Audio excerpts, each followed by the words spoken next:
The memory of that day still burned fresh in my mind. The mahogany-paneled office, the contemptuous look in my father's eyes, the way he didn't even bother to stand up from his leather chair as he destroyed my life's work. "You're fired, Alexandra," he had said, his voice cold as winter steel. "You'll never be good enough to run Morgan Pharmaceuticals." 6 months later, I stood before my full-length mirror, adjusting the lapel of my Tom Ford suit.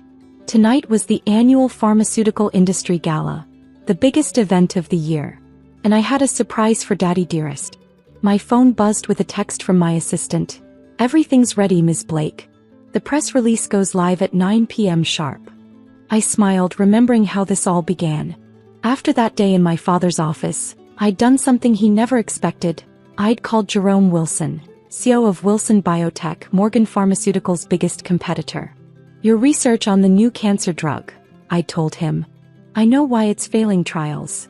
He'd laughed at first.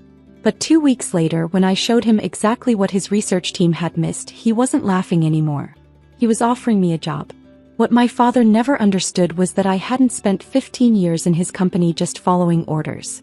I'd been learning, watching, analyzing. I knew every strength, every weakness, every secret that Morgan Pharmaceuticals tried to hide. The car pulled up to the Grand Meridian Hotel. Camera flashes exploded as soon as I stepped out. The reporters weren't here for me, not yet. They were capturing the usual parade of industry giants. "Miss Blake." A young valet rushed forward. "Mr. Wilson asked me to escort you directly to the main hall." Inside, the ballroom was a sea of expensive suits and designer dresses. I spotted my father immediately, holding court near the center of the room, my older brother Thomas at his side. They were probably bragging about their latest acquisition, a small research facility in Boston. If they only knew I'd let them have that facility because its patents were about to expire. "Alexandra." A familiar voice made me turn. It was Sarah, my former assistant at Morgan Pharmaceuticals. I didn't expect to see you here." "Things change," I smiled, noting how her eyes widened at my confident demeanor. She'd been there that day watching as security escorted me out of the building. "Your father's been telling everyone you had a nervous breakdown," she whispered, "that you couldn't handle the pressure. Has he now?" I checked my watch. 8:55 p.m.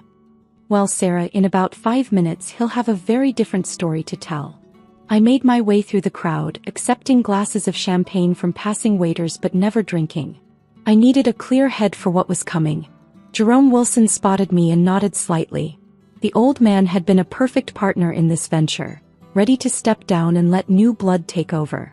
He understood something my father never did. Adaptation is survival. 8:59 p.m. My father's booming laugh echoed across the room. "Of course Morgan Pharmaceuticals will be leading the merger discussions. We've been the industry leader for 30 years. I pulled out my phone, watching the seconds tick by.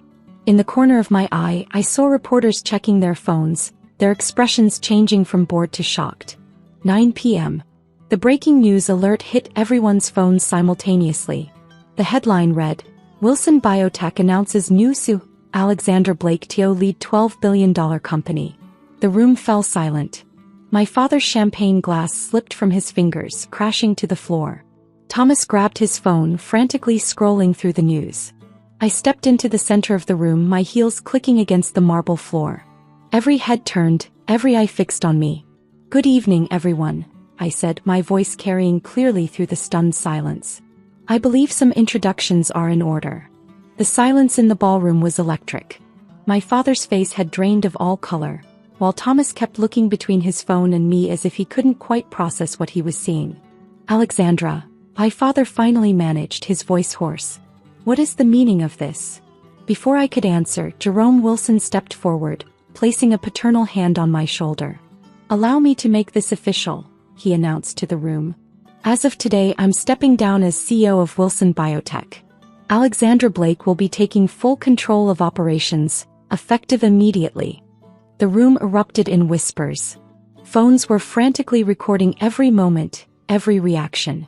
I could practically see the social media posts writing themselves. "This is impossible," Thomas sputtered. "She's been gone for 6 months. She can't possibly..." "Can't possibly what, brother?" I cut in smoothly. "Can't possibly understand the industry? can't possibly lead a major corporation. I pulled out my tablet. Shall we discuss the R37 project? Thomas's face went white. The R37 project was Morgan Pharmaceuticals' secret weapon, a revolutionary arthritis drug they'd been developing.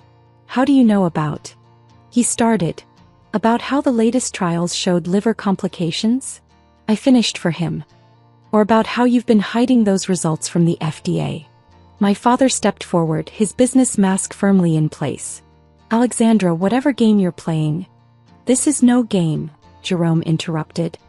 Your daughter has revolutionized our research department in just 6 months. The cancer drug we were struggling with, she solved it in 2 weeks. More whispers rippled through the crowd. That drug had been the talk of the industry, Wilson Biotech's potential breakthrough that had mysteriously stalled. But more importantly, I added, we've just acquired Nexus Pharmaceuticals. The room went completely still. Nexus was the third largest pharmaceutical company in the country, and Morgan Pharmaceuticals had been trying to buy them for years. That's not possible, my father growled. We've been in negotiations with Nexus for months. Were you? I smiled, pulling up another document on my tablet. Strange because they signed with us last week. Would you like to see the contract? Thomas grabbed father's arm. Dad, this means they now control 35% of the market, I finished. Making Wilson Biotech the largest pharmaceutical company in the country. I paused, letting that sink in. Or should I say, making us your biggest competitor. The reporters who had been hovering at the edges of the room suddenly surged forward, questions flying. Ms. Blake, how did you engineer this takeover? Mr. Wilson, why choose Alexandra Blake as your successor? What does this mean for Morgan Pharmaceuticals? I held up a hand, silencing the room. All excellent questions. But first, I believe my father was just telling everyone about leading merger discussions. I turned to face him directly. Would you like to revise that statement? His face had turned from pale to red, a vein pulsing in his temple. The same look he'd had when he fired me. You think this makes you powerful? He hissed, low enough that only those closest could hear. You think you can just walk in here and... Actually, Dad, I cut him off. I just did. And tomorrow morning when the markets open, everyone will see exactly how powerful I've become. The tension in the room was palpable as I reached into my clutch and pulled out a small USB drive. The same one I'd taken from my office the day I was fired.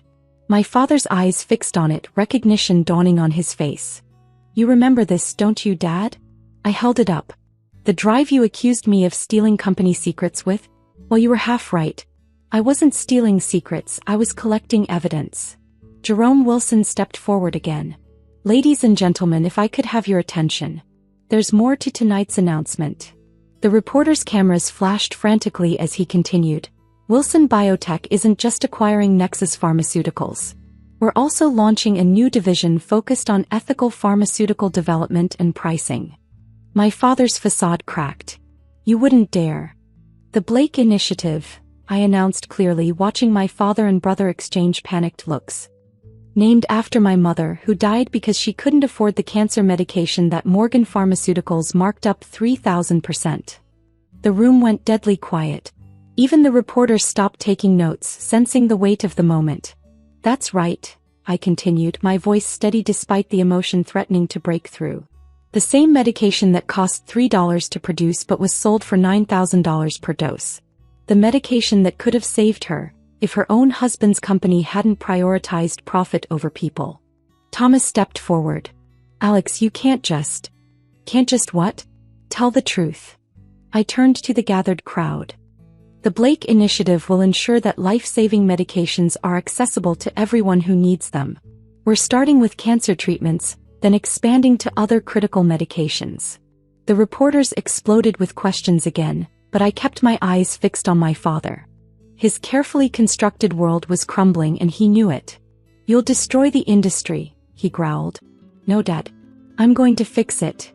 I nodded to Jerome, who pressed a button on his phone. The large screens around the ballroom came to life, displaying internal Morgan Pharmaceuticals documents, pricing strategies, hidden trial results, buried safety reports.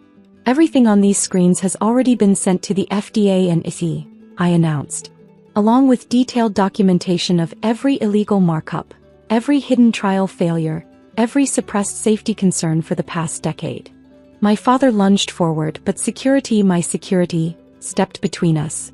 You ungrateful little. Careful, Dad, I cut him off. The cameras are rolling and your shareholders are watching. As if on cue, his phone began ringing. Mine too. And Thomas's. The news was spreading and the market was already reacting in after-hours trading. Miss Blake, a reporter called out. What do you say to those who claim this is just revenge? I smiled, straightening my jacket. This isn't about revenge. It's about responsibility. About doing what's right. Something I learned not from my father but from my mother. I turned back to my father, who looked suddenly old and defeated. You were right about one thing, Dad. I wasn't good enough to run Morgan Pharmaceuticals. I was better.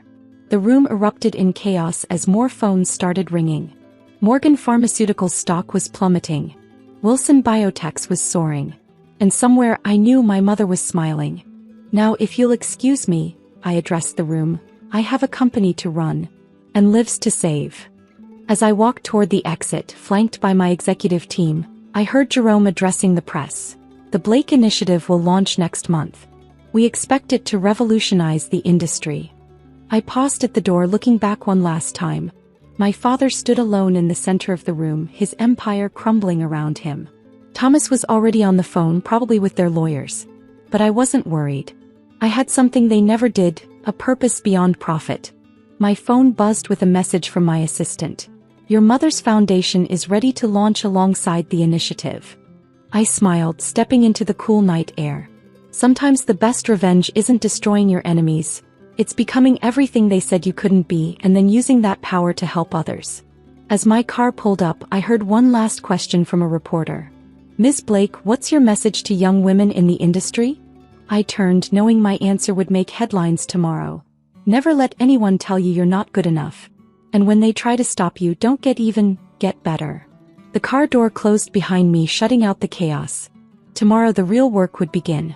But tonight I had finally proven what I'd known all along. Sometimes being banned from the family business is the best thing that can happen to you. Because it forces you to build something better.